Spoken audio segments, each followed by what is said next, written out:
ఎంతో రుచిగా ఉండేటువంటి ఆమ్లా రోటి పచ్చడి రెసిపీని షేర్ చేస్తున్నానండి. పెద్ద ఉసిరి, రాసి ఉసిరి ఇలా రకరకాలుగా పిలుస్తాం కదా. ఈ సీజన్ లో మనకి ఎక్కడ చూసినా ఆమ్లాస్ విరివిగా దొరుకుతూ ఉంటాయండి. ఇలా దొరికినప్పుడు మనం చక్కగా పరిపూర్ణంగా ఉపయోగించుకోవాలన్నమాట. దానివల్ల మన రోగనిరోధక శక్తి, ఇమ్యూనిటీ పెరగడమే కాకుండా మన ఆరోగ్యానికి ఎంతో మేలు చేస్తుంది. మన స్కిన్ కి గానీ, హెయిర్ కి గానీ చాలా చాలా మంచిదండి. ఈ పెద్ద ఉసిరిలో సి విటమిన్ పుష్కలంగా దొరుకుతుందండి.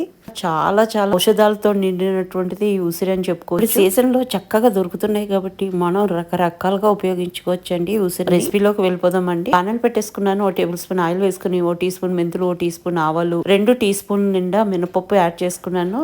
ఉసిరికాయలకి తగ్గట్టుగా ఎండుమిర్చిని యాడ్ చేసుకున్నానండి. నేను ఇక్కడ ఒక 30 వరకు యాడ్ చేసుకున్నాను. కొంచెం కరివేపాకు యాడ్ చేసుకున్నాను. అదేవిధంగా 1 టీ స్పూన్ జీలకర్ర వేసుకుని దీన్ని దోరగా ఫ్రై అవనిస్తాను అనమాట. ఈ లోపు ఉసిరికాయలను ఈ విధంగా గింజలు తీసేసి చక్కగా మనం కట్ చేసుకుని పెట్టుకుంటాము. ఈ మాత్రం క్వాంటిటీకి ఇప్పుడు మనం తీసుకున్నటువంటి